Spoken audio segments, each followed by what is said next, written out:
La chamarrita entrerriana es la modalidad musical que más identifica a los entrerrianos en el concierto sonoro de las demás provincias hermanas de nuestro país. Se trata de una danza tradicional cuyos orígenes se remontan a las islas Azores y Madeiras, en Portugal.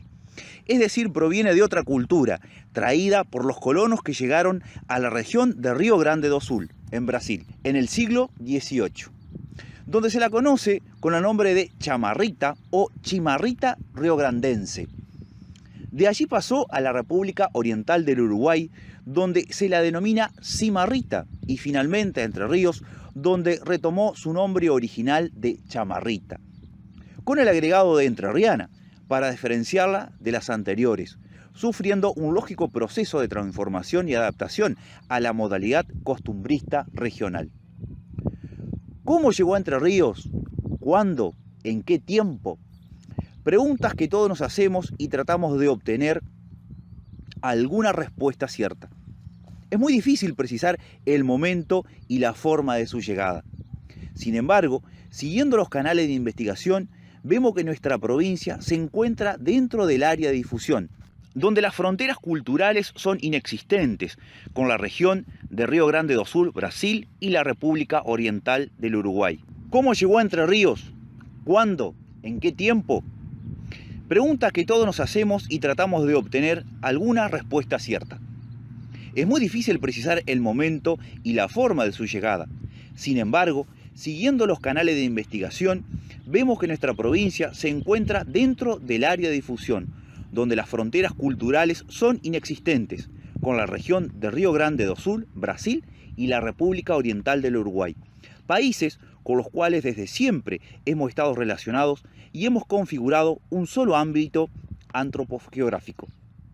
La tan mentada Pampa Gaucha y la Patria Grande, en la poesía y en los cantares de los hermanos brasileros y orientales, nos incluyen a nosotros los argentinos, con mayor preferencia a la región mesopotámica, cuando se trata de expresiones del arte nativo o vernacular.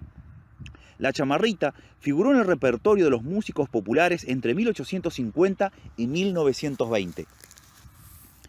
Hay algunos testimonios grabados por el prestigioso investigador argentino profesor Carlos Vega, en visita realizada en 1942 a músicos de pueblos y ciudades de la costa del río Paraná, entre ellos a Modesto Rodríguez, músico intuitivo de Paraná, quien dice también en nota publicada por la revista Folklore, número 126, de fecha 2 del 8 de 1966, 80 años, que la había aprendido de su bisabuela cuando tenía 8 años de edad, es decir, en 1886. A Agustín Franco, 52 años, de Santa Elena, quien interpreta en la grabación dos chamarritas de exquisitas melodías, aprendidas de otros músicos en tiempos de su juventud. A Francisco Espiauzas, 66 años, músico de La Paz, informante de una chimarra grabada en acordeón, entre otros, todo lo cual confirma la existencia en plena vigencia de esta modalidad musical en el lapso mencionado.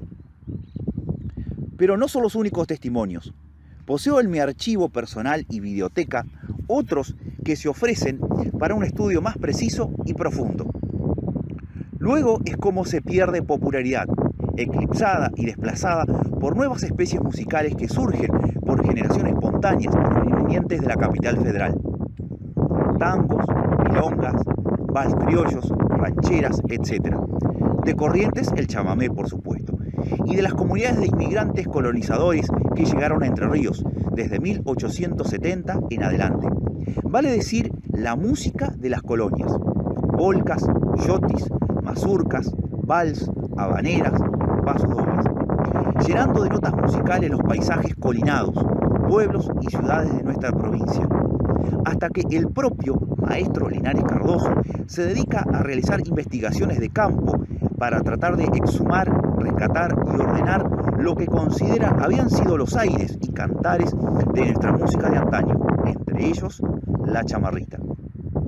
El prestigioso musicólogo e investigador profesor Carlos Vega, cuando habla de las raíces europeas de nuestra música del litoral, afirma que aquellas modalidades traídas por las comunidades de inmigrantes colonizadores pasan al suburbio, bajan a la campaña e eliminan en las zonas del litoral a todas las danzas criollas graves, vivas y picarescas. Pero volvamos nuevamente al maestro Linares Cardoso, quien rastreó a la chamarrita por toda la geografía provincial e incluso en el sur de Corrientes. En nota grabada en video dice: "Lo que yo exhumé de la chamarrita, lo digo con consciente modestia, no es nada más ni nada menos que una expresión musical que se había arraigado en el alma, en el espíritu de nuestro pueblo, especialmente en los abridores de picadas, en los troperos, en aquel amanecer entrerriano, y tocaban la chamarrita de a caballo y la cantaban de a caballo. Como cuando era niño, la vi tocar y cantar a un criollo que iba en un caballo de sobrepaso tocando la chamarrita, en medio de una tropa que llevaban para el frigorífico de Santa Elena. Esa expresión no se me olvidó nunca. Mis padres bailaban las danzas regionales y cuando hacían bailes en la tablada, pasando el cabalú cuatiá, ahí se bailaba la chamarrita. Incluso mis padres la bailaban.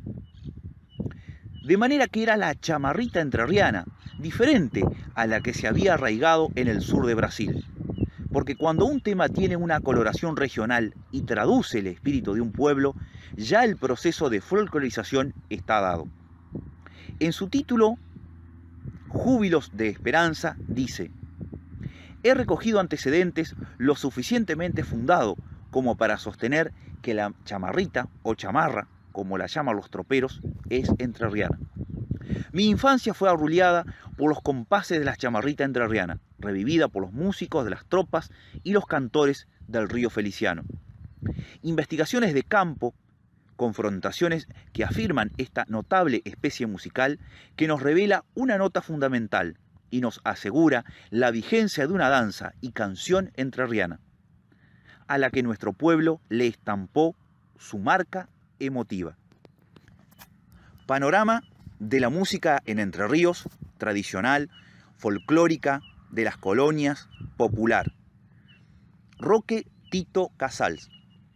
Biblioteca Entrerriana Básica, Ediciones del CLE.